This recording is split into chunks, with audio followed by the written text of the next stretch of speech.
So we have been talking with about the subject on the constitution as we started right from the preamble. We have been traveling so far. To that extent, we have now covered until the provisions of union executive and union legislature as well the judiciary. So the three main predominant aspects of the administrative setup or the constitutional authorities have been discussed in connection with the rights, privileges, etc. Having spoken about the union part of it, now comes the very primal or the very fundamental aspect of administration of states concerned insofar as it relates to the state executive, namely the state legislature and state judiciary. So one may have a parallel comparison or an analogy as to the provisions of whatever we have discussed so far under the union part of it. We can have a parallel study or a schematic comparison as that of the state, whatever we are going to discuss in the today's class.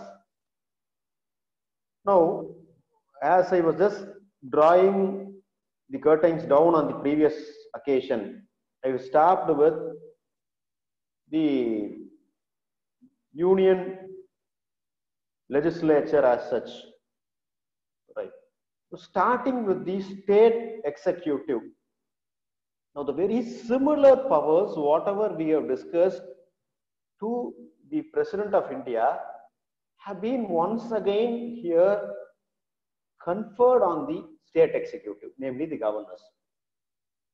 So why such kind of a classification, or why such kind of a parallel distribution of powers is so being given?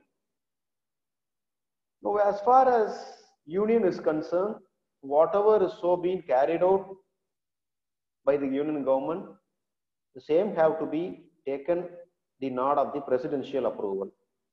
In a similar way, as the head of the state executive, the governor is placed at the higher pedestal insofar as administration of state is concerned.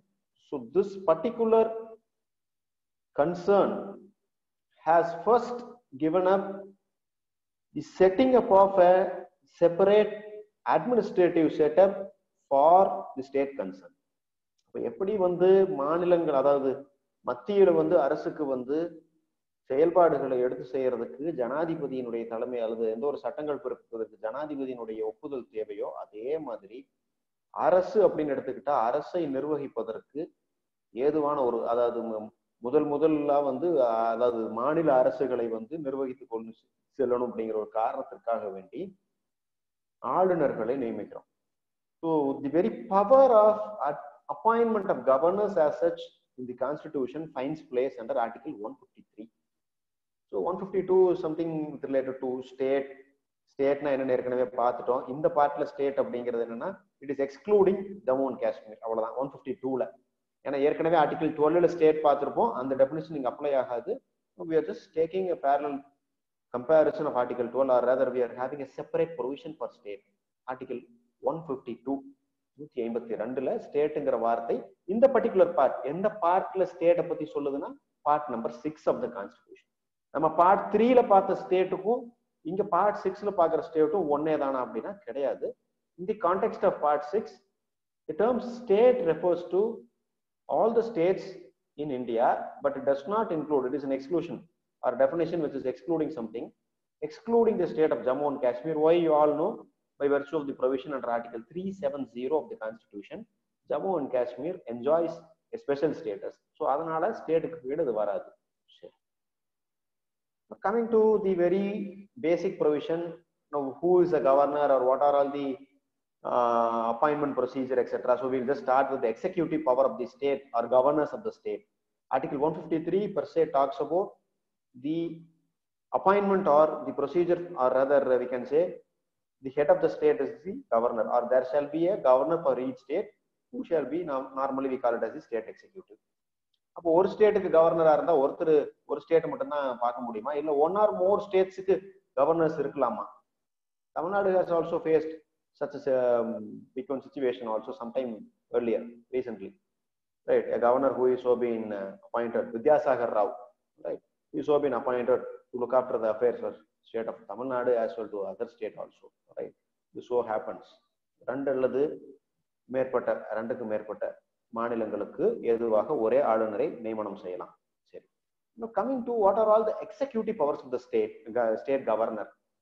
Article 154 categorically says இதே மாதிரி executive powers of the president ஏற்கனவே பார்த்தோம்.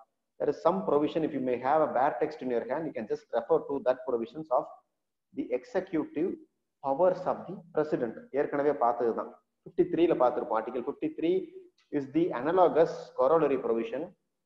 இங்க வந்து 154. சரி, அங்க பிரசிடென்ட்க்கு என்னெல்லாம் executive powers வச்சிருந்தோமோ எல்லா எக்ஸிகியூட்டிவ் பவரும் கவர்னருக்கு இருக்கு. என்ன பவர் கிடையாதுன்னா மிலிட்டரி பவர்ஸ் கிடையாது, ரைட்?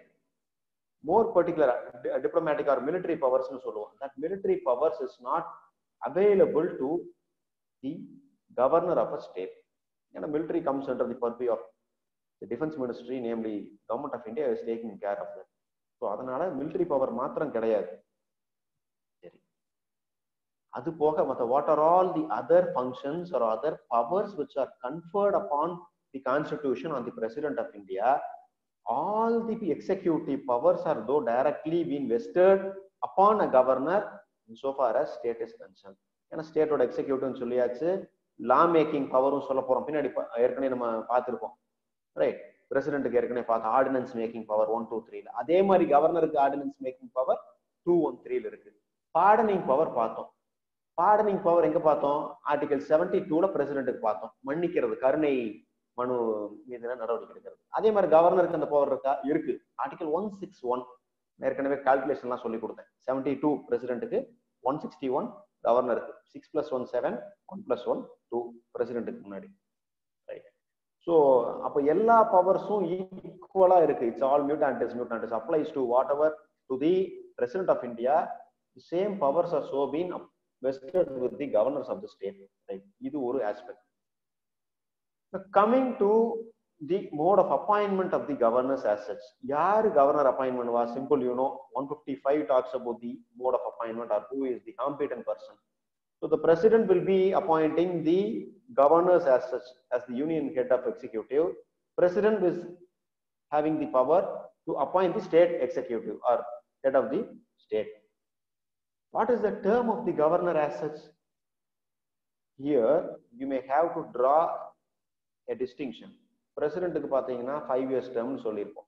கவர்னருக்கு அப்படி ஸ்பெசிபிக் டேர்ம் கிடையாது. Article 156 talks about the term of the governor. இங்கே தான் we are introduced to a particular doctrine called as doctrine of pleasure. So ஏன் doctrine of pleasure சொல்றோம் அப்படின்னா, the governor holds or occupies the office so long as it is under the pleasure or will of the president, right? அப்போ appointing அத்தாரிட்டியினுடைய பிளஷருக்கு அவர் வந்து இவர் கவர்னரா ஒருத்தர் வந்து என்ன sir இந்த மாநிலத்துக்கு இருக்கலாம் அப்படின்னு சொல்லி இருந்தா இருக்கலாம். இல்ல இவரை எடுத்துட்டு அதுக்கப்புறம் வேற யாரையாவது நியமனம் செய்யலாம்னு சொல்லி ஜனாதிபதி முடிவு செய்தா, then this person can be replaced with some other person. So that is why he holds office during the term of pleasure of the president, right? ஜனாதிபதியினுடைய பிளஷருக்கு, sorry, whims and fancies or will of the president. Governor can send his resignation even if he want. அதே article 156(2) அதுல சொல்லியிருக்காங்க. 156 பிரிவு 2ல ராஜினாமா கடிதத்தை ஜனாதிபதியிடம் ஒப்படைக்கலாம். அதுதான். So these are all some provisions. Is there any qualifications that is so been vested with the person for getting himself appointed as governor? ஜனாதிபதி நியமனம் பெறுவதற்காக, சாரி, மாநில ஆளுநராக நியமனம் பெறுவதற்காக வேண்டி என்ன தகுதிகளை ஒரு நபர் பெற்றிருக்க வேண்டும்? அது 157. Everyone knows he must be a citizen of India, must have completed the age limit of 35 years. இதுதான் முக்கியம். So 35 years age limit have to be there, right? So you can just make a reference to article 157 regarding the qualifications of the governor as such. Now, what are all the conditions so vested with the office of the governor is categorically given under article 158, right? Appo 158 is the governing provision which governs the conditions for the governor's office. right? So this is the particular provision. You are not able to get the visual thing, right? I can just shift the location as it. 1 second, just bear with me. One second, shifting. Is it okay, sir, now? Is it fine? Someone say tube light is not visible, it's making some disturbance. Right, I have shifted.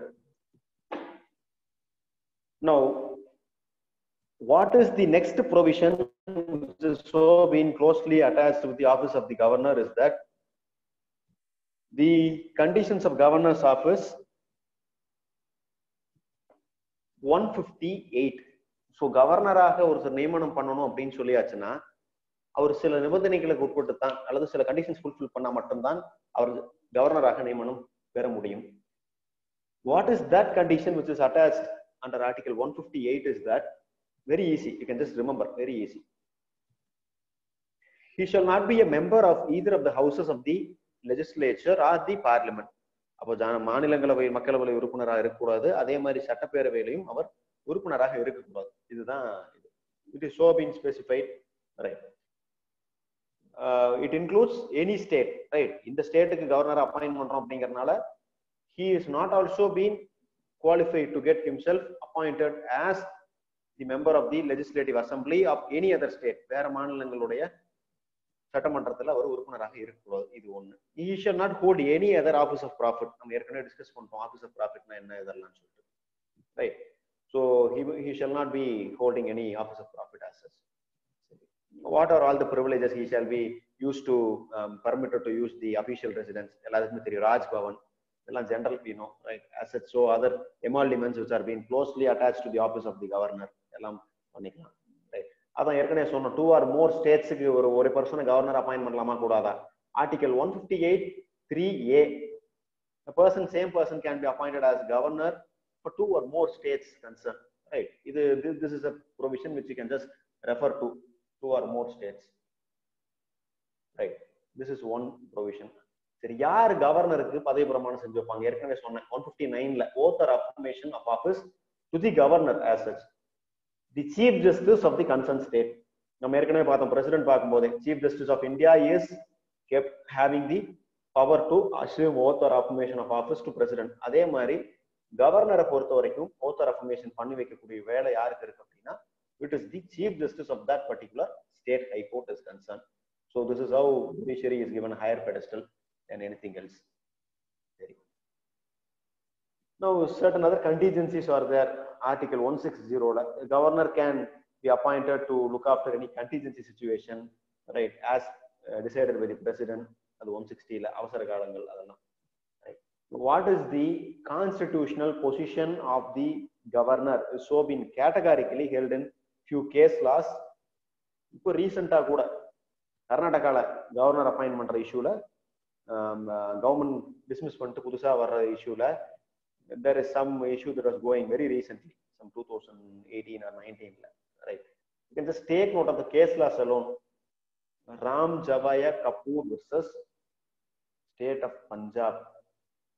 So what is the constitutional role or position of the governor is concerned in a state? ஒரு மாநில ஆளுநருடைய அரசியலமைப்பு சட்டத்தில் வழங்கப்பட்டுள்ள அதிகாரங்கள்லாம் என்னென்ன, அவர் யாரெல்லாம் வந்து control பண்ணக்கூடிய அத்தாரிட்டி, எப்படியெல்லாம் அவருடைய term of office is to be determined தான் இந்த கேஸ்ல சொல்லியிருக்காங்க. Ram ஜபாயா Kapoor versus State of Punjab, AIR 1955, AIR 1955, Supreme Court 549, Supreme Court at page number 549. So you can just take note of that particular case law, Ram Javaya Kapoor. So as we all know, governor is the head of the administration of that particular state as an executive, state executive. Now governor is so being vested with the powers as though being conferred under the constitution. Now he is the person who is so being taken care of by the constitution as such, right? You have to just take into consideration only one aspect here.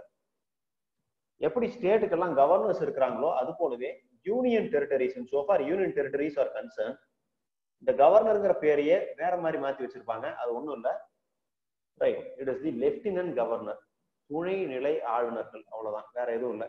அது கான்ஸ்டிடியூஷன்ல govern ஆயிருக்கான்னு பாத்தீங்கன்னா கான்ஸ்டிடியூஷன்ல govern ஆயிருக்காது. It is so been understood, it is so been implied that the lieutenant governor is been govern directly by the president of India, as though the whatever powers that are conferred upon the governors of the state, similar powers are as such so been conferred on the lieutenant governors.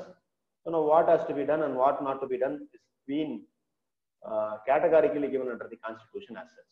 அப்போ துணைநிலை ஆளுநர்கள்லாம் டைரக்டாவே பாத்தீங்கன்னா government of அது union of India அல்லது president of இந்தியாவோட direct control அல்லது government of இந்தியாவோட டைரக்ட் கண்ட்ரோல் வருவாங்க. The recent issue which is just going very recently, sometime last year in Puducherry, it has everyone was very much acquainted with that particular aspect, as Madam Kiran Bedi was appointed as the Lieutenant Governor of Puducherry. What has happened, what some ruckus created between the Lieutenant Governor and that of the State Chief Minister, etc. Right. Recently also something has spurred out the Puducherry Legislative Assembly last week. Right. Now coming to the very important aspect of the power that is so being given to the governors of the state, this discretionary power, whether governor has got power to aid and advise the council of ministers, or whether governor is going to act in this exercise of his discretionary power. அப்போ ஒரு government function பண்ணணும், run பண்ணணும் அப்படின்னா அந்த மாநிலத்தினுடைய அமைச்சரவையை அல்லது முதல்வர் தலைமையிலான அமைச்சரவையை நடத்துவதற்கு, சுமூகமாக ஏதுவாக நடத்துவதற்கு ஆளுநருடைய பங்கு என்ன? This is so been categorically held in Shamsher Singh versus State of Punjab, very landmark judgment. Shamsher Singh, SAMSHER, Shamsher Singh versus State of Punjab, AIR 1974, Supreme Court 2192. Right, this is the particular aspect which you can just refer into in terms of the powers that are so being conferred on the governor to personally aid or advise as such the chief minister and the council of ministers in the state is concerned. So this is the particular aspect which you have to just look into, right, as far as the powers of the governor. Now moving on to the next aspect, the extent of power and power to grant pardon. This is very ரொம்ப important. இப்பதான் I was just making a parallel analogy. 161, 72, 161. The power of the governor to deal with a mercy petition or granting or rejecting or allowing the mercy petition in so far as the convict, a person who is convicted of any offense, more of an offense which is punishable with death sentence. ஏற்கனவே நிறைய பார்த்தோம், ஏகப்பட்டது பார்த்தோம். அதோட continuation தான் power of granting pardon. Now what is that different power, right? What is that which you are going to discuss under the 161 provision of 161? The same words or replica used under 72 is equally applied under article 161. There is certain act which the governor can do, namely insofar as suspending or remitting or commuting the sentence. Suspension of sentence, remission or commuting. தண்டனையை ரத்து பண்றது, remitting குறைக்கிறது அல்லது மாத்துறது, வேற தண்டனையை மாத்துறது. அதுதான் the power to grant pardon, reprieve, respite or remission. இந்த வார்த்தைகள்லாம் முக்கியம். அப்படின்னா என்னது? or any punishment to suspend, remit or commute. தண்டனை ரத்து செய்வது அல்லது தண்டனையை குறைப்பது, தண்டனையை மாத்தி கொடுக்கிறது. Right. The same powers analogous, it is coextensive. The powers of the president under article 72 are squarely coextensive with that of the powers of the governor under article 161. இப்ப ஏன் சார் கவர்னர் தனியா அந்த பவர் வச்சிருக்காங்க? கவர்னரை போய் பார்க்காமையே டைரக்டா article 72ல பிரசிடென்ட பார்த்து கருணை மனு கொடுக்கலாமா? Whether you can bypass article 161 and you can just move into article 72. This is what the question to be discussed. So generally under article 161 you have to approach the governor of the state concerned on a very, very limited aspect insofar as the pardoning power is concerned. அப்போ கவர்னரோட pardoning power exercise பண்ணினதுக்கு அப்புறம் if the governor is rejecting or invalidating or not accepting your petition for pardoning, now you have got the remedy to go and approach the president of the state India under article 72. அப்போ கவர்னரோட பவரை exercise பண்ணது ஆர்பிட்டரியா இருக்கு இல்ல மேலஃபைடா இருக்கு, something which is absolutely utter disregard on the part of the governor, not working within the framework of article 161 of the constitution establish பண்ணிட்டு then you may go to the president of India by invoking article 72. Now this is one particular provision which is so corollary or analogous provision for the governors of the state as well as the president of India. அப்போ governor of the state இருக்கும் pardoning power இருக்கு. அந்த pardoning power போய் invoke பண்ணதுக்கு அப்புறம் தான் போய் what you have to do is you can move to the president of India under article 72. So what is the extent of that pardoning power? Right. Now the extent of pardoning power of the governor is covered under 162, the very next article. Right, we'll just discuss this particular provision with that of the president's power also. 162 in terms of article 72 also. Now the extent of the power of the executive power of the state or the state legislative assembly in so far fixing the power of the governor in terms of granting pardon is equal to that of the parliament's power. ஏற்கனவே பார்லிமெண்ட்டுக்கு power இருக்கும், நம்ம முன்னாடி பார்த்திருக்கோம். Article 72 ல என்ன power இருக்கோ அதுக்கு அதே மாதிரி 73 ல parliament has got a power. If you may just refer to article 73 also, there is the power extent of executive power of the union. அப்ப 73 க்கு ஈக்குவலான ஆர்டிகல் தான் 162. அப்போ பார்லிமெண்ட்டுக்கு பிரசிடென்ட்டோட பவரை நிர்ணயம் பண்ணுவதற்கு என்னென்ன அதிகாரங்கள் இருக்கிறதோ அதே அதிகாரங்கள் கவர்னருக்கு பவர்ஸை லிமிட் பண்ணி கொடுக்கிறதுக்கு ஸ்டேட் லெஜிஸ்லேட்டிவ் அசம்பிளிக்கு அதிகாரம் இருக்கு. எப்படி 73 ல பவர்ஸ் வச்சிருக்காங்களோ அதே மாதிரி இங்க 162 ல பவர்ஸ் வச்சிருக்காங்க. we will be discussing once again these particular aspects under center state relations லையும் பார்ப்போம். So now what is the power which is performed by the governor as an executive of the state? So state would head of the executive சொல்லியாச்சு. Now what are all the executive powers which are performed now going to be done by the governor in terms of constitution under article 161 or 162 also? The same powers whatever is being done by the president, all those powers are taken by the governor except I was just pointing out the military powers are not there. Right, the military powers are not there. Even otherwise there are other powers. Emergency powers கவர்னருக்கு இருக்கு. Right, எப்படி 352 ல பிரசிடென்ட்க்கு இருக்கோ national emergency declare பண்றதுக்கு, அதே மாதிரி 356 ல once again failure of constitutional machinery in a state அத குறித்து தகவல் கோருவதற்கு யாரு தகவல் அளிக்கிறது? governor has to send a report of the failure of constitutional machinery of the state to the president for promulgating the emergency or imposing emergency by virtue of article 356. We'll just discuss 352, 356 and 360. We'll discuss separately. So 162, these are all the powers I was just telling, the legislative powers and all those things. Right. Now coming to the state council of ministers, நம்ம ஏற்கனவே பார்த்தோம் council of ministers for union, அதே மாதிரி ஸ்டேட்டுக்கும். Now governor has got the advisory role once again. And what is that advisory role? Under 163, the governor can aid and advise the council of ministers of the state and the chief minister concerned by exercising the discretion. If any decision have to be taken by the state legislative assembly, right? Now it is the governor's role is performed as the nominal head. Once again, I'm just pointing that particular word as nominal head because governor is not the real executive as that of the president also. Right? He is only a namesake executive. But in so far as to produce, to take any actions, in so far the constitutional authority of the chief minister or the council of ministers, article 163 gives the power to the governor to aid and advise. சரி, இது எங்கெல்லாம் வரும் அப்படின்னா, you can just take into consideration. See, if a minister need to be prosecuted, or if a chief minister need to be prosecuted, right? Now it is the under the provisions of whatever law, right? Namely, for example, take for simple example, Prevention of Corruption Act la chief minister yo illa or council or a particular cabinet minister of a state prosecute pananum. This is the case.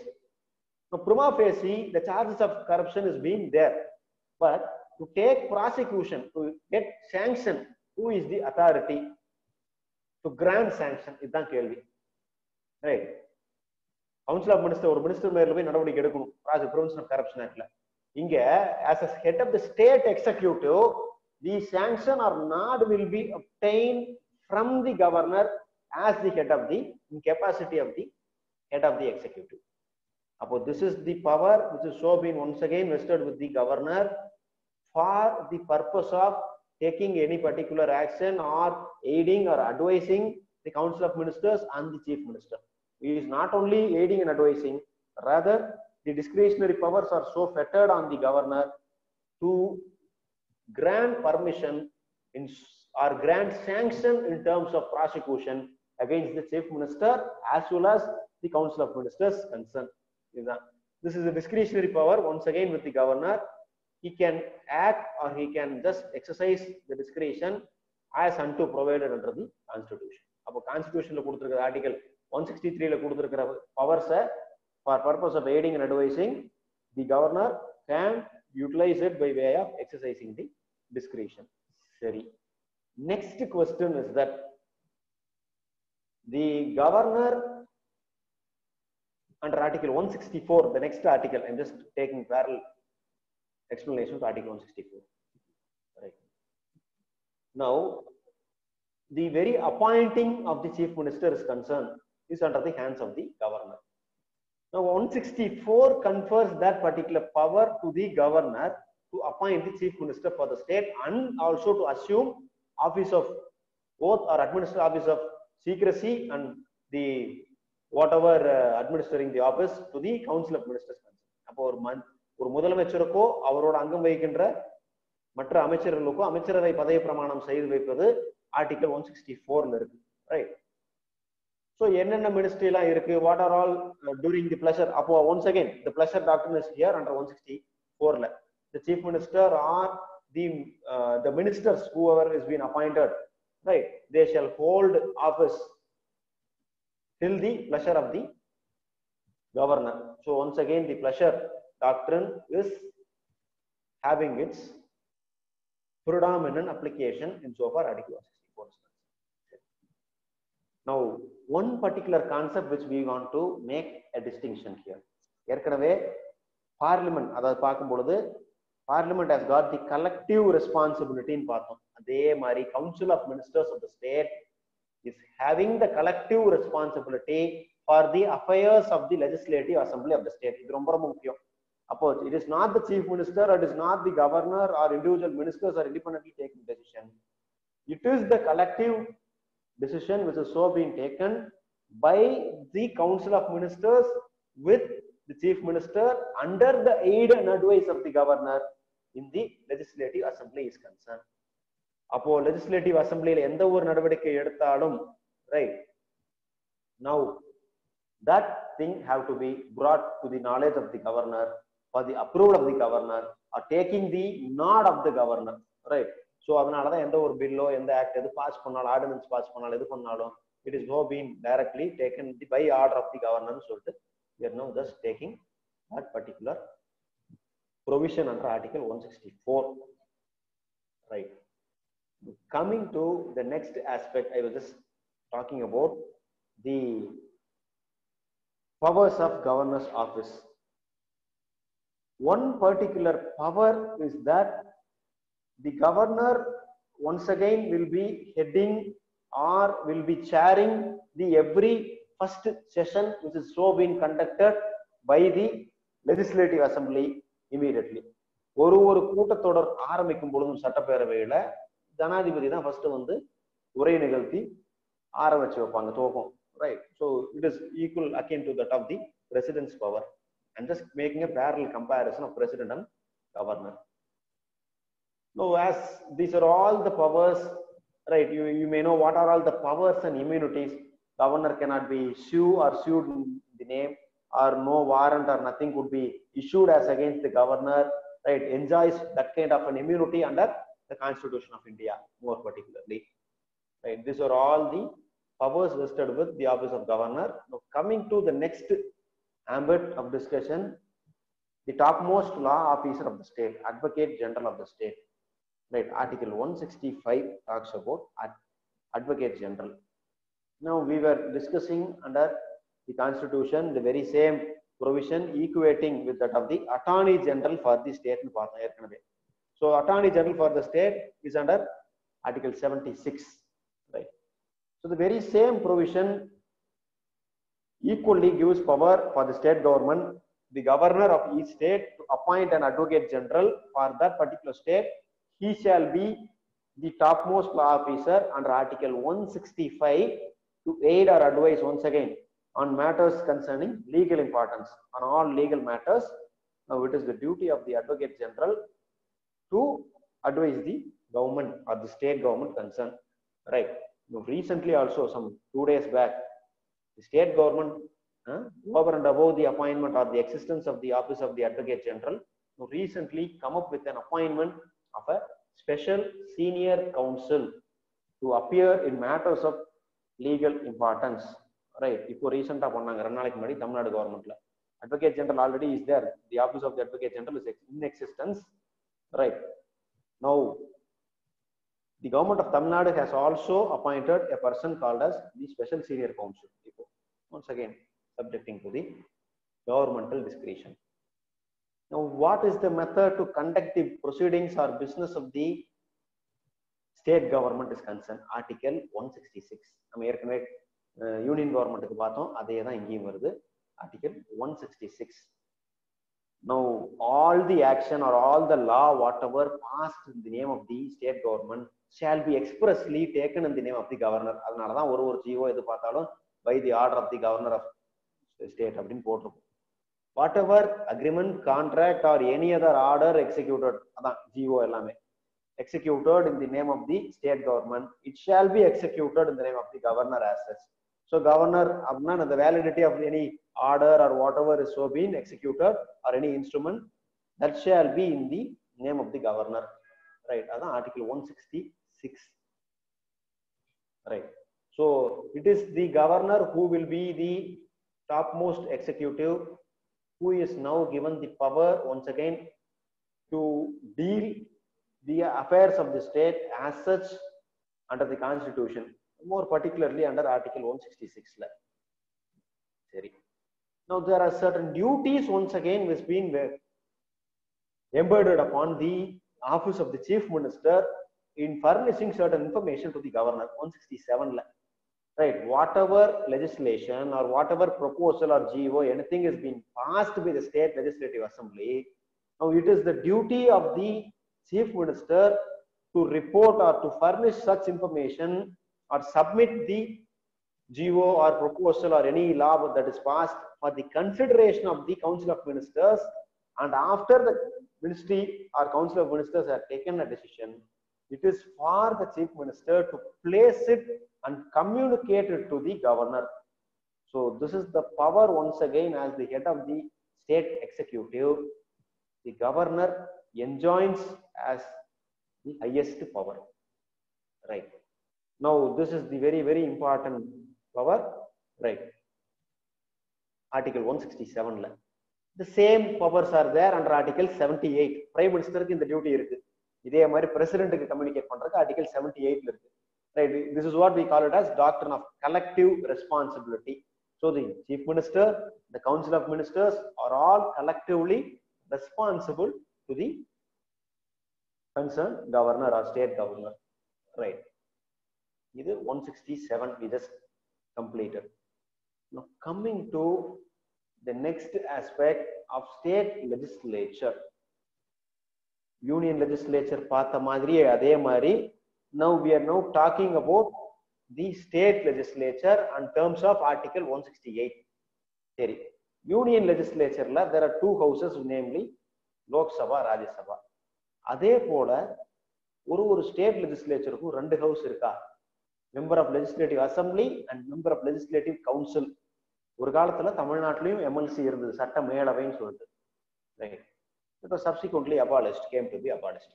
But even at present, there are certain states which is still following the procedure of the member of legislative council, or namely the two houses.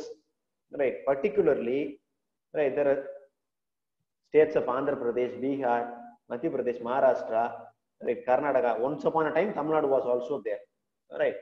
So all these things were originally they were having the Uttar Pradesh are having two houses. We call it as a bicameral legislature.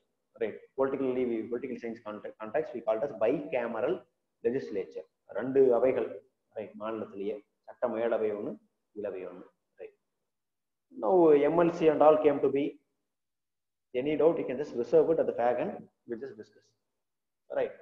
So this came to be abolished also sometime later in Tamil Nadu. Right. MLC எல்லாம் abolish பண்ணிட்டாங்க. Right. Now when two or more houses in a particular legislature in a state is there, one is called as legislative council, the other one is called as legislative assembly. Right. Appo it is only one house which is called as legislative assembly. You can be very clear about it. Nothing fishy about it. Right. அதான் bicameral, unicameral சொல்லுவோம். Bicameral states. Right. சரி, எங்கெல்லாம் member of state legislative assembly மட்டும் இருக்குதோ அது வந்து we call it as unicameral. ஒன்னே ஒன்று. Right. So you can just make note of that, bicameral and unicameral.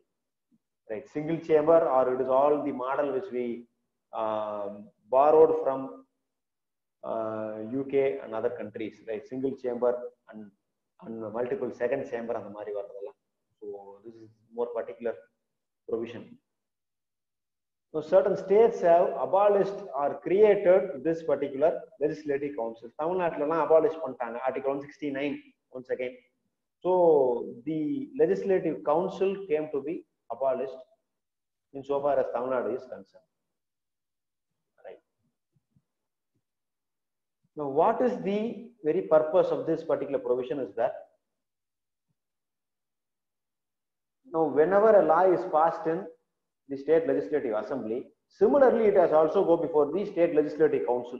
எப்படி லோக்சபால பாஸ் பண்ணிட்டு திருப்பி ராஜ்யசபாக்கு போய் அப்ரூவல் ஆகுதோ அதே மாதிரியான சிஸ்டம் தான் இங்கே வச்சுட்டு இருந்தாங்க ஆர்டிகல் 169ல. ரைட். எம்எல்ஏஸோட அப்ரூவல் எல்லாம் வாங்கினதுக்கு அப்புறம் it will be pass to the approval of the MLCs. இப்பதான் இருக்கும் பைகேமரல் இருந்துச்சுன்னா செகண்ட் சேம்பர் போகிறது. ஸோ எங்க இல்லையோ அங்க it is only the assembly is given the power. அதுதான் general political scenario. You can just imagine. What is the composition of the state legislative assembly? எப்படி என்னென்ன அடிப்படையில வந்து தொகுதி எல்லாம் டீலிமிட் பண்ணி வச்சிருக்காங்க அந்த விஷயம் அதுல வரும், யாரெல்லாம் இருப்பா. Article 170 composition of the state legislative assembly. So each state shall be having its own legislative assembly. Right. It consists of not more than 500, maximum 500 எம்எல்ஏக்களுக்கு மேற்பட்டு இருக்கக்கூடாது. மேக்ஸிமம் 500 எம்எல்ஏ தான். And not less than 60 members by direct election. Right. குறைஞ்சபட்சம் ஒரு 60 எம்எல்ஏக்களாவது இருக்கணும்.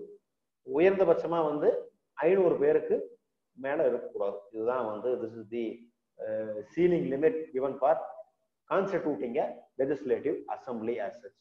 It will be having the territorial constituencies. Tamil Nadu is having 234 constituencies, right?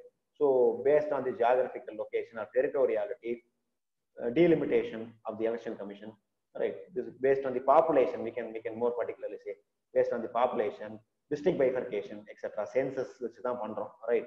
அப்போ மக்கள் தொகை கணக்கெடுப்பின் அடிப்படையில் மக்கள் தொகை எவ்வளவு பெருவாரியான மக்கள் தொகை எங்கெல்லாம் இருக்காங்க, எப்படி எல்லாம் இருக்காங்க அப்படிங்கறத வச்சு the latest census which we will be taking. Right. Right. All these things will be taken by the government and as such consultation with the state election commission. It can also be delimited, readjusted, all these things are there. Right. State legislative assembly we are just talking.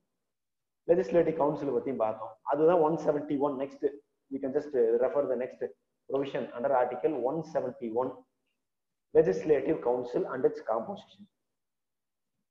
Normally, the state legislative council, it shall be having not exceeding 1/3 number of total number of members in the assembly. Right.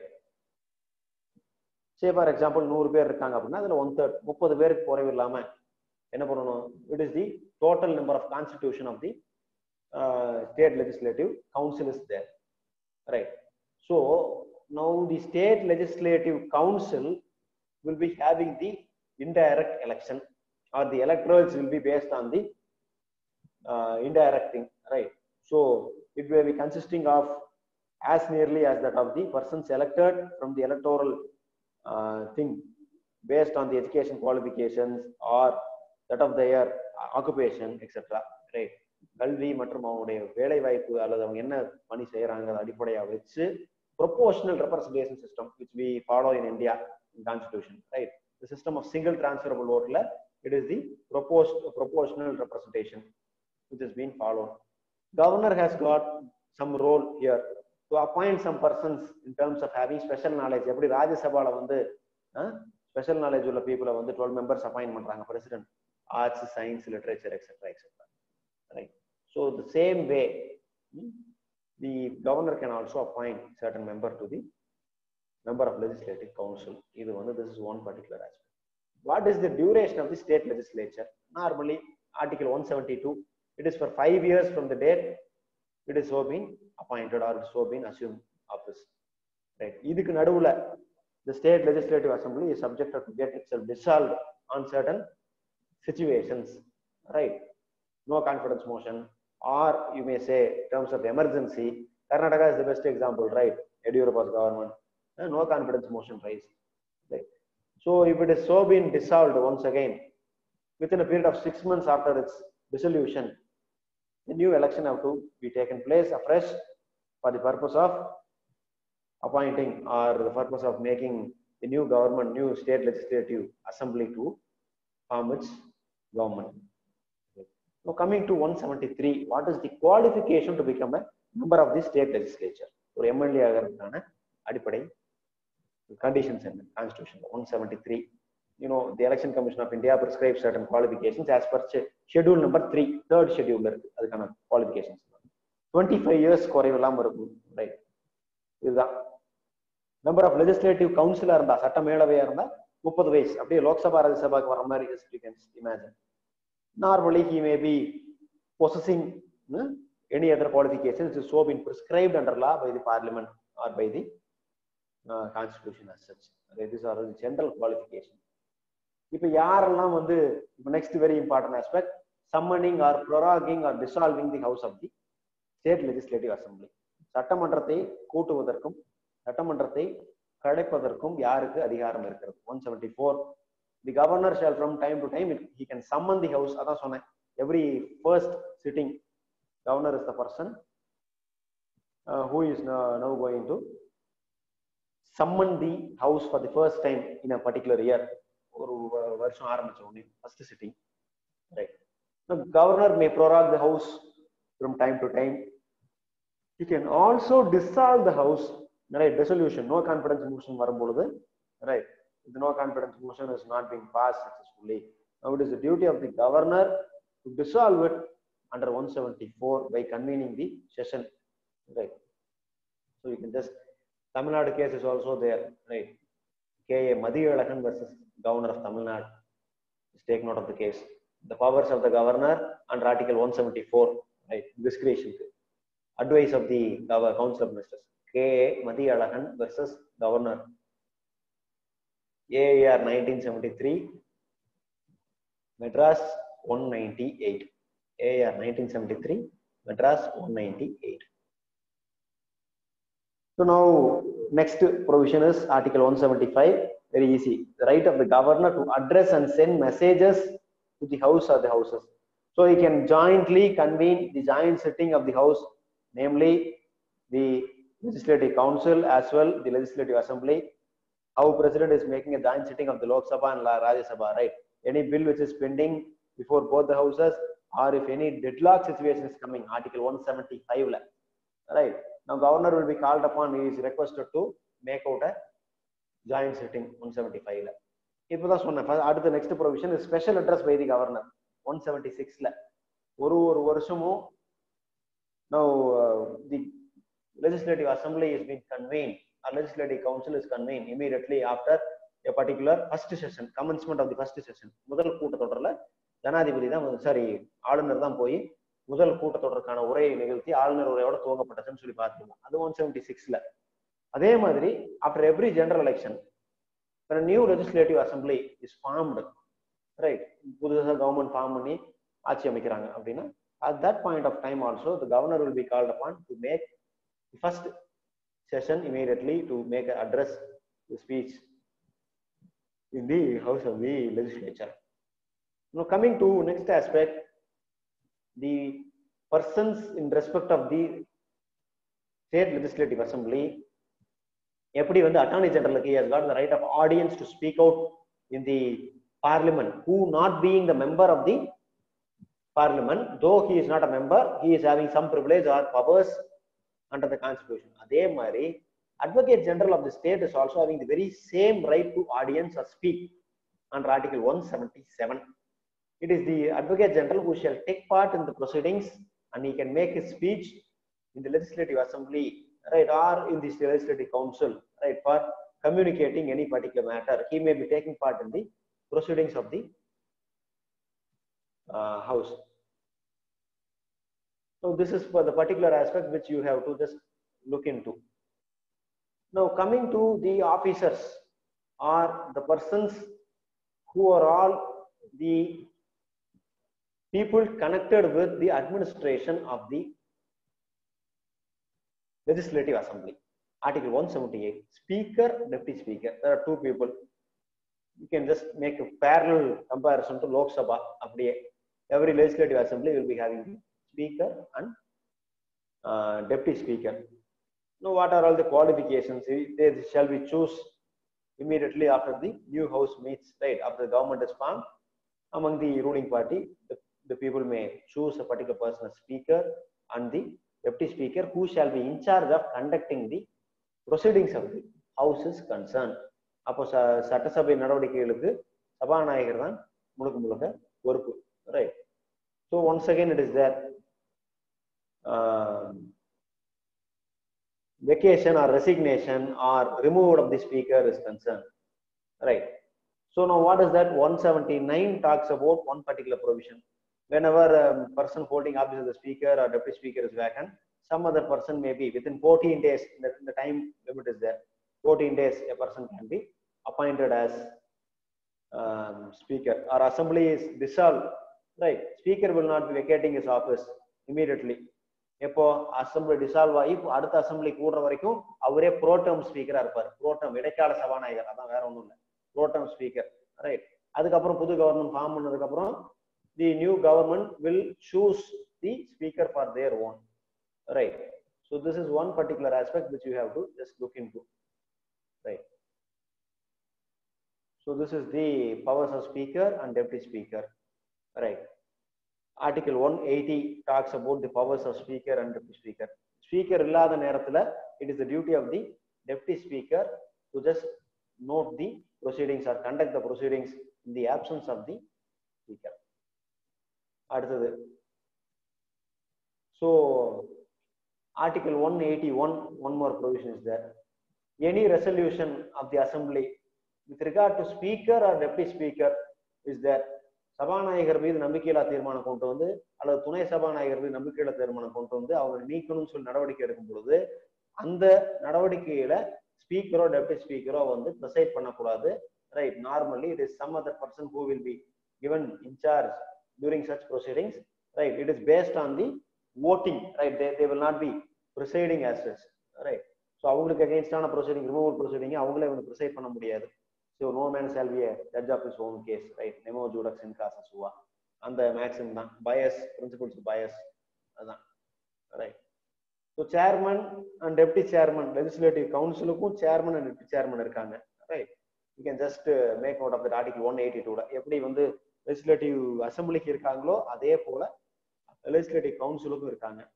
The provisions once again 183 ல இருந்து once again 185, 186 வரைக்கும் what are all the powers, resignation, the presiding of office of the chairman and deputy chairman of the legislative council is concerned, right? So these provisions you can just refer by, and read it by yourself. எப்படி பார்லிமெண்ட்டுக்கு ஒரு parliamentary general செக்ரட்டரிக்கு ஒன்று இருக்கோ அதே போல you can have a parallel comparison. Every state legislature is having the secretariat, right? தலைமை செயலகம், right? So once again the state legislative assembly is having the assembly secretary, and he will be taking care of the secretarial functions, right, in so far as the manning of secretarial staff inside the assembly is concerned. Secretariat தலைமை செயலகம், right? 187 la, right? Next one is the conduct of the business, 188. So legislative assembly la irukka members ko illa MLCs ko yaar vandu who will be subscribing the oath of affirmation on office appadina, in terms of schedule number 3 or third schedule of the constitution, they will be taking charge in front of the governor. Once again, if they want to take charge, or the person appointed shall on behalf take oath or affirmation before the governor, after which any vacancies arise due to death or resignation or anything, it will be notified to the speaker. Or if there is no quorum is there, say for example when the opposition party is just walking out, or there is no quorum, right? So now what will be there? The speaker will be 189, right?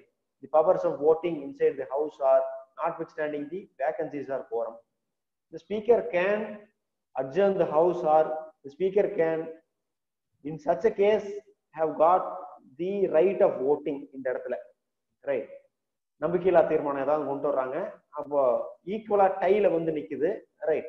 Now speaker as the chairman of that particular proceedings, he has got the power to vote in such a proceeding to break the tie, right? In case of an equality of vote, even a vote distribute our நம்பிக்கையில்லா தீர்மானமோ வேற என்ன motion, no confidence motion, and whatever is there is brought in 189 la. The speaker's vote will be taken as the last instance. It will be counted for the purpose of determining the confidence or no confidence motion as such, right? Vacation of seats, article 190, right?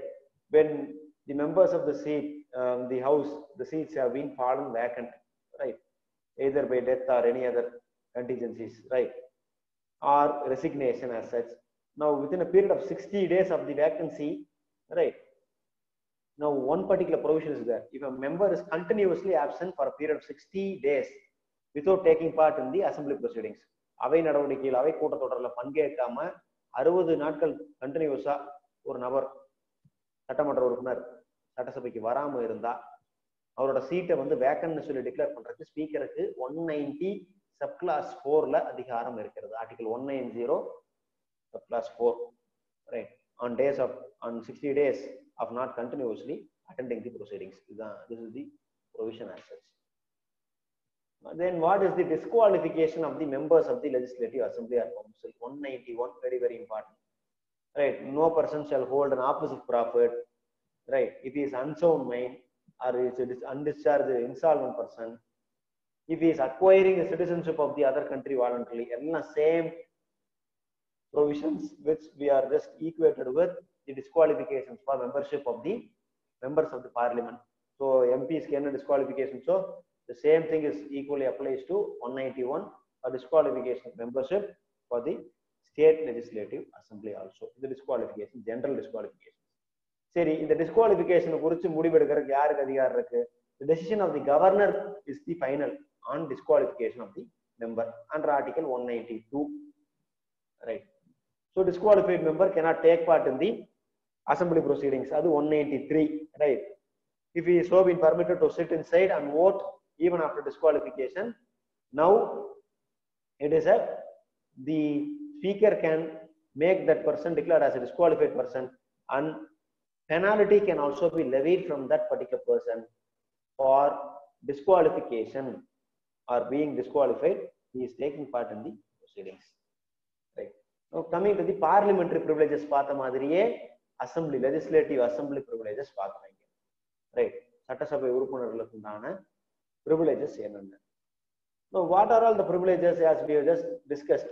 right? No proceedings of the state legislative assembly shall be subjected to publication or without any particular permission. It shall not be reported in newspaper, or any proceedings shall not be immediately telecasted in whatever inside happen inside the legislative assembly, shall not be published in the public forum or public domain. So whatever spoken inside the four corners of the assembly is not subjected to contempt.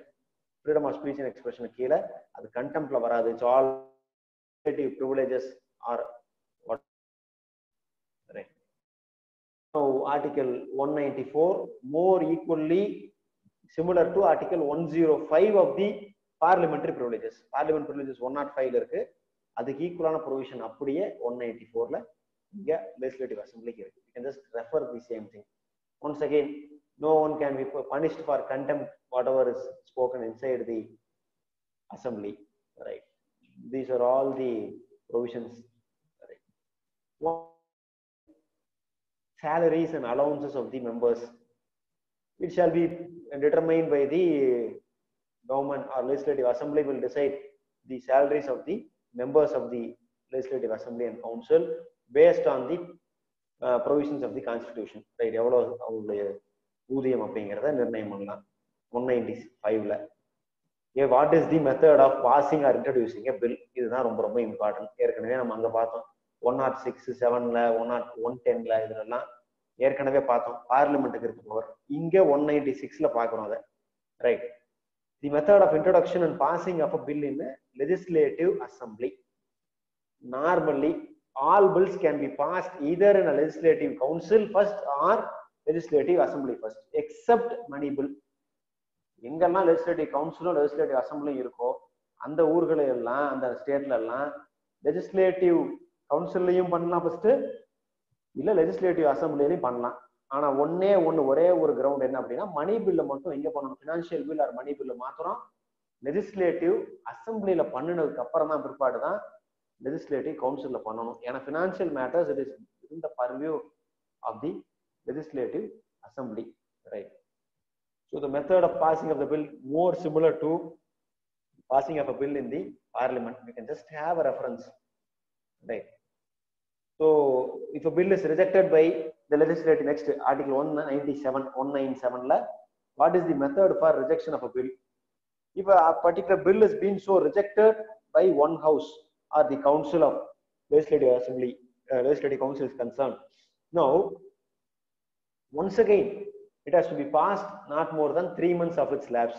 இப்போ இன்னைக்கு வந்து labs ஆகுது அப்படின்னா மீண்டும் அந்த பில்ல 3 மாசத்துக்குள்ள it has to be passed before the legislative assembly or legislative council with suitable amendments. 3 மாதத்துக்குள்ள திருப்பியும் அதைய தகுந்த சட்ட திருத்தங்கள் மேற்கொண்டு மறுபடியும் கொண்டு வந்து பாஸ் பண்ணலாம், right? This is the provision, right? If it has been second time moved before the legislative assembly, now என்ன பண்ணலாம், automatically bill is passed, deemed to have been passed in the legislative assembly. ரெண்டாவது தடவை reject பண்றதுக்கு power கிடையாது, right? ஒரு தடவை தான் பண்ண முடியும். Second occasion you cannot reject it. Legislative council cannot reject it, right? சரியா? Now coming to procedure for money bill, ஏற்கனவே பார்த்தோம் அந்த 110ல பார்த்தோம் மணி பில்ல பத்தி. அதே மாதிரி இங்க மணி பில்லுக்கு 198 there is some special provision, right? So what is the special provision?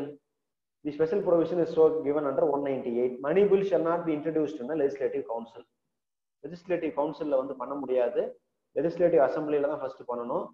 Legislative council la பண்ணனதுக்கு அப்புறம் தான் you can go for the legislative this one. Assembly la பண்ணதுக்கு அப்புறம் தான் you can go for the legislative council, right? Now what is the definition of money bill? ஏற்கனவே பார்த்துட்டோம் article 110 லயே the same definition. 109 110 ல பார்த்ததே தான் இங்க 199 ல கொடுத்திருக்காங்க. The same thing is that any abolition or imposition of tax, alteration, regulation, borrowing of money from consolidated fund, contingency fund, all these things you can just look into, right? A comparative study, அப்படியே parliament படிக்கும் பொழுதே you can make a parallel study of these particular articles, provided you can make a tabulated column of the articles alone. அப்படியே procedure எல்லாம் same தான். There is no different provision or procedure as such. The same similar provisions are there here, right? Now, what is the method for giving assent or approval to the bill? This is Article 200. Now, if it is so been passed, the bill is passed in the Legislative Assembly, and if it is also been passed in the Legislative Council. Now, what is that approval which is to be given? Right. Now, it is be sent to the governor for assent normally. Right. If a governor is returning it back, right. If a governor is now not giving assent to the bill, now what is that which have to be done? If a governor is not giving an assent, as soon as after presentation, it is the role or duty of the state legislative assembly to make out the provisions for once again representing, or if the governor can withhold the assent. சரி, ஒரு பில்ல pass பண்ணி சூட்டபிளா ரெண்டு ஹவுஸ்லயும் pass பண்ணி governor கிட்ட போகுது. The governor do not find some merit for giving assent to the bill. What is that is desired from the governor? Governor can or he shall declare that bill as reserving that bill for consideration, or he can refer that bill to the President of India once again seeking for the declaration. அப்போ கவர்னருக்கு அதுக்கு ஒப்புதல் கொடுக்கறதுக்கு satisfaction இல்ல அப்படின்னா the bill can be passed on to the President of the India to seek for a suitable assent, right? Or the governor can also reserve it for consideration by the President, right? So these are all the powers which are conferred upon a governor of the state under Article 200 once again for giving assent to the bill. Right? This is very, very important. Bills are the next provision 201. The bills which are reserved for consideration, ஒப்புதல் கொடுக்காம அப்படியே ஒரு சட்ட மசோதா வச்சுக்கிறாங்க, president கிட்ட போயிடுச்சு. என்ன பண்ணலாம் president? The president shall or he may grant assent. ஒப்புதல் கொடுக்கலாம், இல்ல he may withhold the assent, கொடுக்காம நிப்பாட்டி வச்சிடலாம். அடுத்தது he may return or direct the governor to return to the house. எங்க இருந்து வந்ததோ அந்த சட்டசபைக்கே திருப்பி இதை அனுப்புங்க for reconsideration with a message of reconsideration அப்படின்னு சொல்லி it can once again go to the governor as such, to the legislative assembly as such. Right? This is one particular provision for reconsideration under Article 201. அதே மாதிரி ஏற்கனவே பார்த்தோம், பட்ஜெட்டுங்கிற வார்த்தை கான்ஸ்டிடியூஷனை define பண்ணியிருக்க மாட்டாங்க. It is annual financial statement. ஏற்கனவே பார்த்தோம். அதே தான் ஒரு மாநிலத்துக்கும் நிதிநிலை அறிக்கை தாக்கல் செய்கிறது. 202 annual financial statement in matters of state finances concern. The governor shall, in respect of every financial bill or financial statement placed, right, annual statement of budget, expenditure or receipts, it can be placed before the legislative assembly for deliberation. Budget மீது விவாதம். இதுதான் 202. 202ல எதுக்கெல்லாம் வந்து budget ஏற்கனவே டீடைலா பார்த்தோம், right? In so far emoluments of the governor, expenditure of the state or office of the high court judges, or expenditure and salaries and allowances of the judges, these particular aspects can be, right, within the form of the financial statement. எதுக்கெல்லாம் வரவினங்கள் எவ்வளவு, செலவினங்கள் எவ்வளவு, இந்த விவரத்தை குறித்து நிதிநிலை அறிக்கை தாக்கல் செய்யணும். இதுதான். What are all the budget estimates in a particular year? Article 203. ஒரு ஆண்டினுடைய நிதிநிலை எஸ்டிமேட் எவ்வளவு அப்படிங்கிறத it can be prepared, and the procedure is that the expenditure and the consolidated fund of the state எவ்வளவு இருக்கு, எவ்வளவு பட்ஜெட் வந்து இந்த வருஷம் என்னென்ன ஏற்கனவே நம்ம பார்த்த என்னென்ன செக்டார் இருக்கலாம், செக்டார் வைஸ் அலோகேஷன் பண்ணியிருக்காங்க. All these things can be consolidatedly placed before the legislature for discussion. இதுதான் நம்ம ஏற்கனவே பார்த்தது, பட்ஜெட் மீது விவாதம் நடக்கிறதுன்னு சொல்லிட்டு. அடுத்தது 204 அப்ராப்ரியேஷன் பில். ஏற்கனவே பார்த்தோம், மானியங்கள், appropriation grants to be made by the assembly. என்னென்ன துறைகளுக்கு இவ்வளோ மானியங்கள் இந்த வருஷம் கொடுத்துருக்கோம் அப்படிங்கிற விவரங்களை நம்ம சொல்லுவோம், right? So these particular aspects are in the form of consolidated fund of the state which is so been placed before the house of the legislative assembly for making a discussion. அப்போ நிதிநிலை அறிக்கையை தாக்கல் செஞ்சு எவ்வளவு மானியங்கள் ஒதுக்கீடு செஞ்சிருக்கோம், என்னென்ன மாதிரியான விஷயங்களுக்காக வந்து இந்த வருஷம் நிதிநிலையில வந்து மாற்றங்கள் கொண்டு இருக்கிற விவரத்தை குறித்து விவாத விவாதங்கள் ஏற்படுத்துறது தான் அப்ராப்ரியேஷன் பில்லுடைய வேலை. கூடுதலா அடுத்து 205 very particularly supplementary additional or excess grant. ஒரு வருஷமும் கூடுதலா எவ்வளவு நிதியில் ஒதுக்கீடு செஞ்சிருக்கோம், எவ்வளவு வந்து சென்ற கடந்த ஆண்டு நிதியாண்டை விட இந்த நிதியாண்டுல எவ்வளவு வந்து வேறுபாடுகள் இருக்குது அப்படிங்கிறதெல்லாம் சொல்றதுதான் இந்த 205. votes on accounts or votes of credit in exceptional grants. ஏதாவது முடிக்காமல் வைத்திருக்கக்கூடிய பெண்டிங் விஷயம் ஏதாவது இருக்குன்னு வச்சுக்கோங்க. ஏதாவது ஒரு பர்டிகுலர் விஷயத்துக்கு மானியங்கள் கொடுக்காம நிலுவையில் இருந்துட்டு வருது, right? If the legislative assembly is not taking any kind of resources, is not allocating resources first of all, right? நிதிநிலை ஒதுக்கீடே செய்யாம இருக்காங்க. இப்படி எல்லாம் இருக்கக்கூடிய நேரத்துல it can be taken in for consideration for debate in the house, and once again the motion can be moved by way of voting, right? விவாதத்தின் மீது வாக்கெடுப்பு 206 இது நிதிநிலை அறிக்கை விவாதத்தின் மீது வாக்கெடுப்பு நடத்தலாம், என்ன டிமாண்ட் வேணுங்கிறது. அடுத்து 207 special provision for financial bill. ஏற்கனவே சொன்னேன், financial bill will be moved first in the legislative assembly, next in the legislative council, right? This is the provision, right? Normally this financial bill is taken into consideration of the pecuniary consideration of the state is concerned, right? So the consideration will be made based on the demand which is raised by the state is concerned. General. Next, coming to the procedure for generally conducting the house of the business of the house of the legislative assembly. 208 rules for procedure. The rules for procedure may be framed by the legislature itself, right? அதுதான் assembly secretaryயோட வேலை, right? So the legislative assemblyக்கான சட்டமன்ற கூட்டத்தொடர் நடவடிக்கைகளை நிர்வகிப்பதற்கான நடைமுறைகளை வரையறுக்கிறது தான் rules of procedure 208ல, right? So to regulate the business or to regulate the activities of the legislative assembly, right? Then 209 regulation by law for the procedure in legislature and state relation to financial bill. நிதி மசோதாக்களை எவ்வாறு கையாள வேண்டும் அப்படிங்கிறது குறித்து முடிவெடுக்க வேண்டியது regulation வந்து ஒன்ஸ் அகைன் 209ல ஸ்பெசிஃபிக்கா போட்டிருக்காங்க. நிதிநிலை அறிக்கையை தாக்கல் செய்யறதுக்குலாம் எப்படி எல்லாம் பண்ணணும், கன்சாலிடேட் பண்ணா என்ன, கண்டிஜென்சி பண்ணா என்ன, இதெல்லாம் கொடுத்துருக்காங்க, right? What is the language that is to be used inside the legislature? சட்டமன்றத்திற்குள் என்ன மொழி பயன்படுத்தும்? இது 210. Every state will be having its special language of the state normally. இல்லைன்னா it must be in Hindi or in English அப்படின்னு கொடுத்துருக்காங்க 210ல. Tamil Nadu we have got our official language, right? Namely Tamil. We are using Tamil as the mother tongue. Next provision here, mother tongue can be used as the provision for legislative assembly speeches, right? Next, restriction on discussion in the legislature, right? Very, very important. Article 211. So no discussion shall be made with respect to the conduct of any Supreme Court judge or High Court judge in discharge of their official duties. ஒரு உயர் நீதிமன்றம் அல்லது உச்ச நீதிமன்ற நீதிபதிகளுடைய நடவடிக்கைகளை குறித்து எந்த ஒரு விவாதத்தையும் சட்டப்பேரவைக்குள்ள மேற்கொள்ளக்கூடாது. இதுதான் ஆர்டிகல் 211. அதே மாதிரி சட்டமன்றத்தினுடைய நடவடிக்கைகளில் நீதிமன்றங்கள் தலையிடக்கூடாது.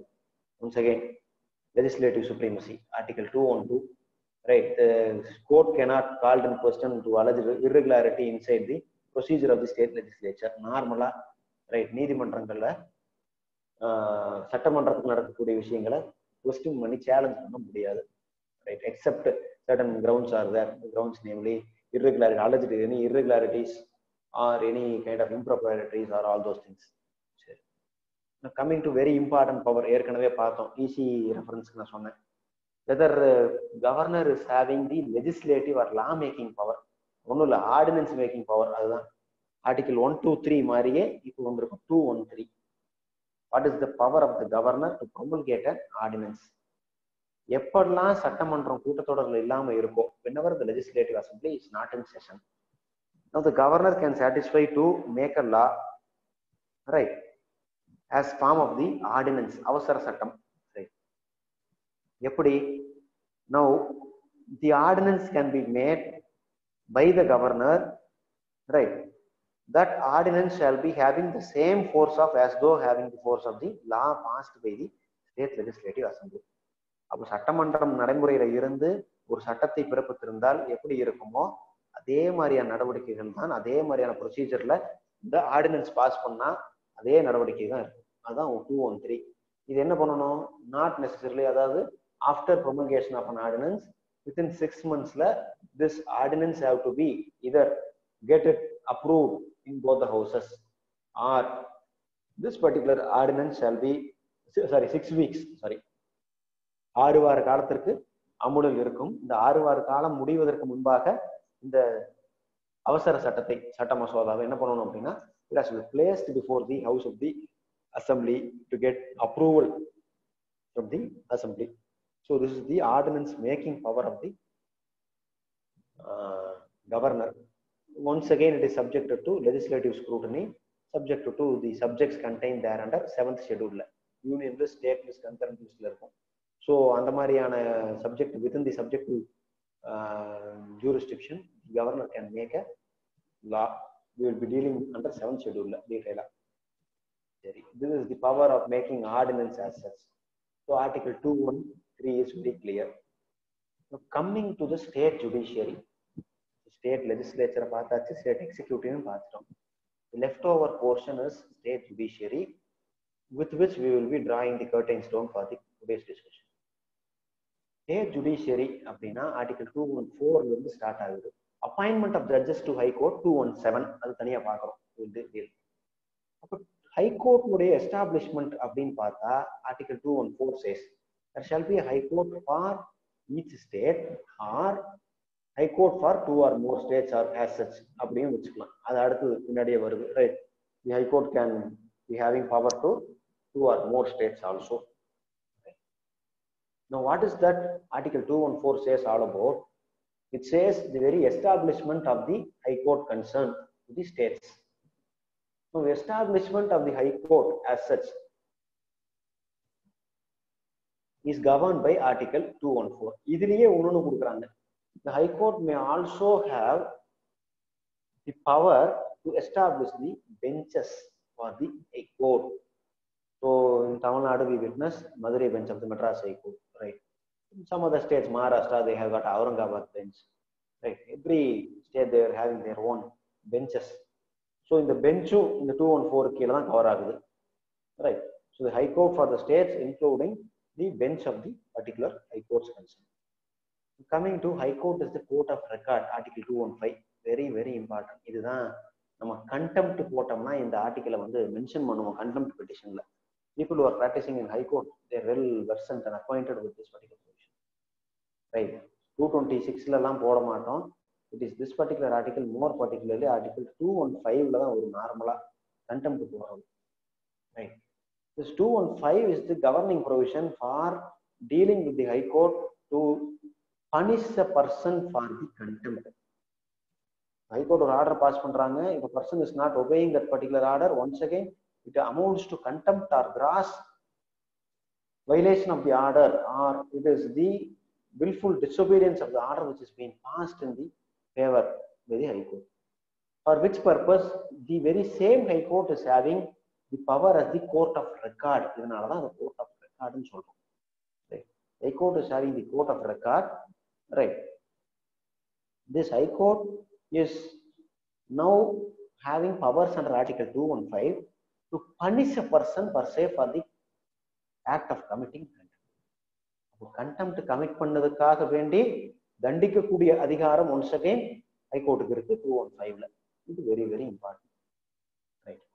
Coming to article 216, every high court shall consist of the chief justice or other judges as appointed by the president of India from time to time. It is very very important, right? Every chief justice will be there. In case of absence of chief justice, there will be an acting chief justice. These provisions you can just refer to. Now comes the very important provision under article 217.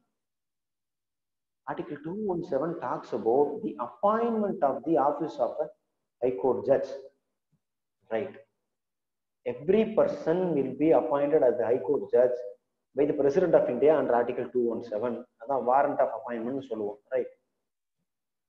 After consultation with the chief justice of the state and also the governors of the state concerned, an appointment will be made to the high court judge, right? இப்போ appoint பண்ணும் பொழுதே 2 category இந்த இடத்துல இருக்குது. சில கேசஸ்ல பார்த்தா நம்ம ரீசெண்டா கூட பார்த்துருப்போம் இந்த 3-4 வருஷத்துல ஒரு சில செட் ஆஃப் ஜட்ஜஸ் அப்பாயிண்ட் பண்ணும் பொழுது என்ன பண்ணிருப்பாங்க அப்படின்னா, they would have been appointed as the temporary ஜட்ஜா இல்லாம பெர்மனன்ட் ஜட்ஜாவே, right, they would have been appointed under article 217 as the judge of the high court இருக்கும். சரி, இதுவே சில ஜட்ஜஸ்க்கு அடிஷனல் ஜட்ஜஸ் அப்பாயிண்ட் பண்ணிருப்பாங்க. அந்த அடிஷனல் ஜட்ஜுக்கான டேர்ம் என்ன? Not exceeding a period of 2 years normally. கான்ஸ்டிடியூஷன்ல இதுல இருக்காது, but they can hold office for 2 years period, right? Now 2 years period is the term period for a additional judge. Probation மாதிரி வெச்சுக்குங்க, இத just equate it to probation அப்படி வெச்சுக்குங்க. I'm not exactly drawing lines to probation. சரி, this 2 years period after the person is appointed as the additional judge, whether he can be appointed, his tenure can be extended to that of a permanent judge. Yes, it can be appointed after the completion or expiry of additional judgeship. Appoint பண்ணிட்டு additional judge period முடிஞ்சிருச்சு, tenure extendே ஆகல, right? 2 years முடிஞ்சதுக்கு அப்புறம் if the person additional judge doesn't receive any warrant of further appointment confirming his permanent appointment, now what is the situation? அதையும் பார்க்கணும். இந்த இடத்துல 217 தான் governing article. Though not much discussion is there, for academic interest I am just discussing. அப்போ first இனிஷியலா ஒருத்தரை வந்து additional ஜட்ஜா appoint பண்ணுறாங்க, 2 years இருக்காங்க, 2 years பீரியட் சர்வ் பண்ணியாச்சு. அந்த 2 years முடிஞ்ச உடனேயும் what is required is once again the warrant extending the tenure has to come from the president of India's office, right? If such warrant has not been issued extending the term of an additional judge, what is the situation or position? This so happened in Madras High Court, right? Some time back, right? Some 10-15 years back, this so happened. A peculiar situation that was arisen in Madras High Court itself, where a particular additional judge of the Honorable Madras High Court, his term comes to an end as an additional judge, and thereafter this appointment was not extended as permanent judge, right? He ceased to be there in office. This is the, if no warrant is there being issued extending your additional judge tenure, extending it to a permanent judge, then it is deemed that your appointment itself is coming to an end, right? Your term of office is coming to an end. You cease to hold in a particular office. அதான் article 217 இருக்கு. What is the qualification is there? One particular qualification is there. 10 years as judicial office in India or Union Territory, or 10 years as an advocate in the High Court or any 2 or more other courts in succession continues. High Courtல மட்டும் கிடையாது, or even from என்ன sir அப்போ subordinate judicial இருக்கிறவங்க high court judge ஆக முடியாதா? டெஃபினட்டா ஆகலாம்.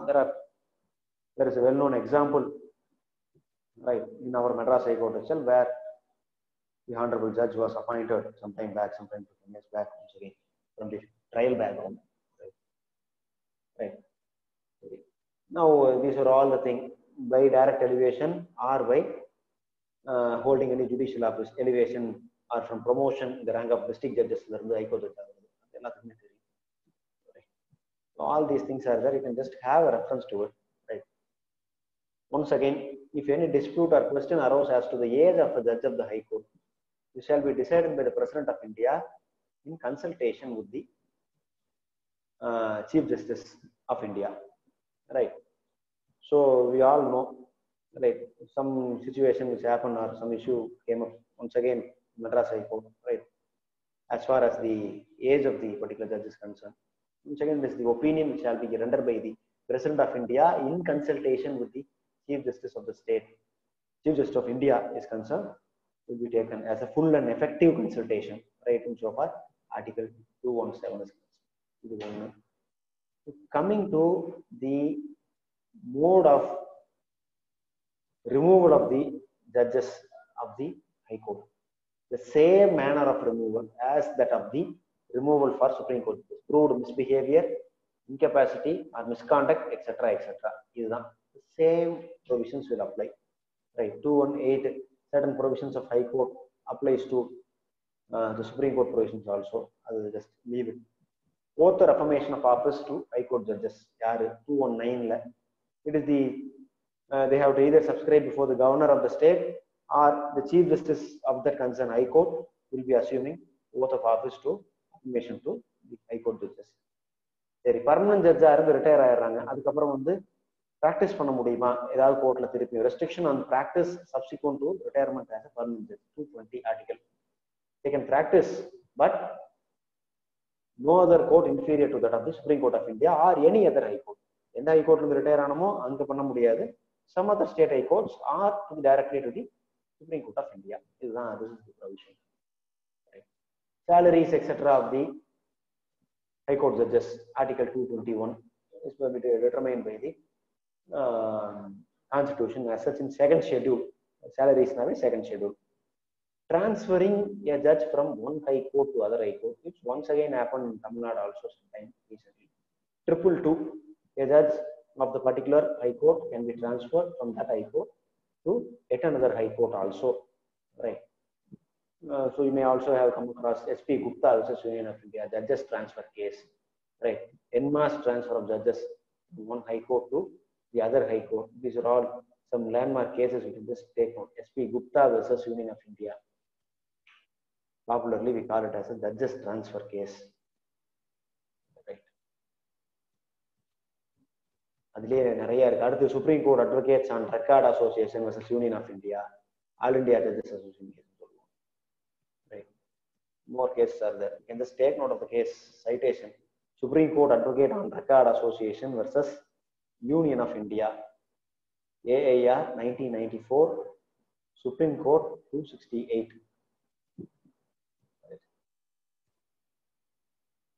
Next, Article 223, appointment of an acting chief justice. What is that acting chief justice? If chief justice is not there in a particular court or any reason of absence, right? If a particular chief justice has not been appointed, now there is Article 223 provides for appointment of a person as an additional, acting chief justice until the regular chief justice has been appointed. அடுத்து Article 224, appointment of additional and acting judges. Any additional judge of the High Court or acting judges appointed shall attain or shall hold the office until they attain 62 years. So age of retirement பத்தி சொல்றாங்க இங்க. So number of judges எவ்வளவு பேர் வைக்கலாம் வேண்டாங்கிற விஷயத்தெல்லாம் it can be decided by the state government, the High Court concerned in consultation with the state government, or the Parliament may decide in this regard. அடுத்தது appointment of retired judges to preside the sittings of the High Court. சில கேசஸ்ல retired high court judges கூட கூப்பிட்டு they can be asked to discharge the office in case of any pendency of cases though been prescribed under Constitution under Article 224A, capital A, right? This is how the provision is there. Time bound disposal kaga. Article 225, jurisdiction of the existing high court. என்னென்ன மேட்டர்ஸ்ல எல்லாம் வந்து jurisdiction exercise பண்ணலாம்? Normally civil matters, criminal and writ jurisdiction, இது எல்லாத்துக்குமே தெரியும், right? The High Court can have its either division bench or sittings, namely any other single sitting. It can frame its own rules under Article 225 regarding the jurisdiction of the High Courts. அதனுடைய அதிகாரங்கள், ஆள்வரை அதிகாரத்தை நிர்ணயம் செய்யலாம் 225ல. முக்கியமான provision இப்பதான் நுழையிறோம். Wider jurisdiction, elaborate jurisdiction. Article 226, power of the High Court to issue writs. நான் ஏற்கனவே ஆர்டிகல் 32 நடத்தும் போதே டீடைலா நடத்தினேன், திருப்பியும் அதே தான் சொல்ல போறேன். just have a note of it. High Court shall have power to issue writs of habeas corpus, mandamus, prohibition, quo warranto and certiorari.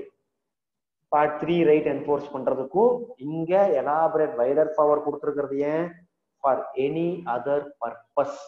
This word makes it very particular that High Court is having a vast jurisdiction or a wider jurisdiction in so far exercising Article 226 is concerned. அப்போ இதே jurisdiction தான், இதே public லா remedy தான் article 32க்கும் 226க்கும். ஒரே ஒரு வித்தியாசம் என்ன அப்படின்னா, the difference is the widest jurisdiction or widest amplitude of jurisdiction which is conferred upon Article 226.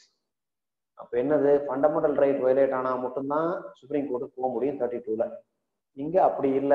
Any other right violation also you can go to the high court as a authority having a immense jurisdiction or extraordinary jurisdiction. Or writ remedy is more particularly, இது ஏன் வந்து writ jurisdiction பெக்யூலரா சொல்றோம் அப்படின்னா, இது public லா ரெமடின்னு சொல்றதுக்கு reason என்ன அப்படின்னா, this was originally the writ jurisdiction was conferred only to the chartered high courts of Madras, Bombay and Calcutta presidencies. 3 chartered high courts மாத்திரம் தான் இருந்துச்சு, எந்த கோர்ட்டுக்குமே கிடையாது. ரைட். ஸோ அதுக்கப்புறம் தான் one by one after India attain independence, the limits of their local jurisdiction of writ jurisdiction was extended to all the other. அதனாலதான் ரிட்டையே நம்ம என்ன சொல்லுவோம் அப்படின்னா ப்ரெராகேட்டிவ் ரிட்னு சொல்லுவோம். ஏன் ப்ரெராகேட்டிவ் ரிட்னு சொல்லுவோம் அப்படின்னா, it is prerogatively the power of the king in England or king's bench in England, court of king's bench னு சொல்லுவோம். அவங்களுக்கு மாத்திரம்தான் ரிட் இஷ்யூ பண்றக்கே பவர் கொடுத்து வச்சிருந்தாங்க. ஸோ அதனாலதான் எல்லா ரிட்டும் இங்கிலாண்டோட ஆரிஜின்ல இருக்கு, எல்லாமே லாட்டின் நேம்ஸ் தழுவி இருக்கு, வேற ஒண்ணுமே இல்லை. சரியா? அதனால prerogative writ issuing power is the prerogative power of the king or queen, right? So this is the power which is conferred as prerogative writ, namely 5 writs: habeas corpus, mandamus, certiorari, quo warrant of prohibition, right? So it is the king's prerogative power to have superintendence over the executive authority or any other officer subordinate to him. Okay, so this is the writ jurisdiction. Omitted at the 226A, omitted 227, very very important. It is the superintendence power or supervisory jurisdiction of the high court is concerned. 227ல நம்ம பார்ப்போம் எங்கெல்லாம் cross abuse of law இருக்கோ, இல்ல எங்கெல்லாம் வந்து பாத்தீங்கன்னா when the court or lower judiciary or lower tribunal had exceeded its jurisdiction and it has been error apparent on the face of the record, now we will move the high court under the power of superintendence. அதனாலதான் civil revision petitions போடும் பொழுது article 227 of the constitution of இந்தியான்னு போடுறோம். என்ன sir சிஆர்பியில போய் constitution cite பண்றோமே? இல்ல, it is not like that.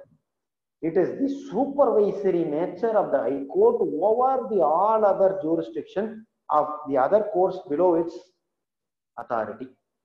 அப்ப என்னது, எந்தெந்த நீதிமன்றங்கள் எல்லாம் உயர் நீதிமன்றத்தினுடைய அதிகார ஆளுகைக்கு உட்பட்டு செயல்படுகிறதோ அனைத்து கீழமை நீதிமன்றங்களுடைய உத்தரவுகளுக்கு மேல் ஏதேனும் குறை இருந்துச்சுன்னா, now that is to be redressed under article 227, right? So any particular, so normally this 227 procedural irregularity, material irregularity or error apparent on the face of record, இந்த மாதிரியான கிரவுண்ட்ஸ்ல மாத்திரம் தான் எடுப்போம். அப்பீல் ரெமெடி இருக்கு அப்படின்னா இங்க வர மாட்டோம். நல்லா தெரிஞ்சுக்க இப்பவே சொல்றேன். Supervisory power cannot be exercised whenever there is an appellate remedy. Appeal இருக்கக்கூடிய நேரங்களில் இங்க ரிவிஷன் வரமாட்டோம். அதே அப்புறம் என்ன சார் 115ல சிபிசில ரிவிஷன் பவர் வச்சிருக்காங்க அப்படின்னா, நார்மலா any pending cases if you file, if you challenge any irregularity in that particular order, right, CRP பிடின்னு போடுவோம், அதெல்லாம் பெண்டிங் அர்த்தம். அதெல்லாம் 227ல வந்துடும். இதுவே முடிஞ்சிருச்சு, சூட்டு முடிஞ்சிருச்சு, இல்ல அப்பீல் முடிஞ்சு, இல்ல இபி ஸ்டேஜ்ல இருக்கு, சூட்டு முடிஞ்சதுக்கு அப்புறம் என்பிடின்னு வருவோம். முடிஞ்சு போன சூட்ல சூப்பர்வைசரி ஜூரிஸ்டிக்ஷன் எக்ஸைஸ் பண்ணாம revisional jurisdiction of the high கோர்ட்டை இன்வோக் பண்ணுவோம் 115ல. அவ்வளவுதான், right. Matter is attain finality and in the continuation of the proceedings in EP or some other incidental proceedings, if you have any irregularity or perversity, it will be challenged under section 115 of the civil procedure code. ஆனா அது வந்து this is the supervisory jurisdiction, அங்க வந்து it is a revisional jurisdiction, right? Appeal போறதுக்கு வழி இல்லை, எங்கெல்லாம் revision தான் போகணும்னு சொல்லியாச்சுன்னா you will go under 115. ஏன்னா என்னென்ன கிரவுண்ட்ஸ் இருந்தா மட்டும்தான் 227 லை ஆகும் அப்படின்னா, there must be an error apparent on the face of record. இது first. there must be a failure to exercise the jurisdiction. அது ஒன்னு abuse of jurisdiction or excessive use of jurisdiction, இல்லைன்னா disregarding the principles of natural justice. இந்த கிரவுண்ட்ஸ்ல மாத்திரம் தான் 227ல high கோர்ட்டை approach பண்ண முடியும். So error apparent on the face of record, ஒன்னு excessive use of jurisdiction, number 2 இல்ல failure to exercise the jurisdiction, At the last one, any violation in the principles of natural justice or procedural irregularity. So idhula mattum dhaan high court oda supervisory powers invoke panna mudiyum. This is the more the power which is being pertinent to the high court supervisory jurisdiction. Article 228 is the power of transfer certain cases to the high court. Some other cases la keela trial court la irukku, pending la irukku, vera dhaan court la question of law determine பண்ணனும். Substantial question of law ஏதாவது ஒரு விஷயத்துல புதுசா question decide பண்ணனும் அப்படினா article 228 ல the lawyer, the subordinate courts can seek for the transfer of those cases to the high court, seeking for disposing of that particular case in context of determining the jurisdiction or the issue of legality involved. Right. This is the powers of Article 228. Other provisions just skipping Article 229 and all those things. Establishment of Article 230, extension of jurisdiction of High Court to Union Territory. புதுச்சேரிக்கும் மெட்ராஸ்க்கும் ஒரே high court வச்சிருக்கிறோம். இப்போ தனியா அதுக்குன்னு high court வேணும்னு கேட்டு கூட சொல்லலாம். நிறைய விவாதங்கள் போயிட்டு இருக்குது. Article 230 ல இதுதான். One high court can have exercise jurisdiction over the union territories also. Andaman பாத்தீங்கன்னா you have Calcutta High Court, right? So இந்த மாதிரி ஒன்னொன்னுக்கும் you got Lakshadweep, Kerala High Court அது மாதிரி. Article 231, establishment of a common high court for 2 or more states, right? ரெண்டு அல்லது மேற்பட்ட High Court of Punjab and Haryana, right? இந்த மாதிரி காமனா வச்சுக்கிறது ரெண்டு அல்லது மேற்பட்ட courts, right? These are all the certain provisions which we deal with the high courts concern. As we are running short of time, I'm just going through the subordinate courts provisions matram irukum. I'll just have a glance through appointment of district judges and all those things. Article 233 la irundu very minimal provisions, right? So any doubts and discussions, you can keep it reserved. We will be having in the next session when we are meeting.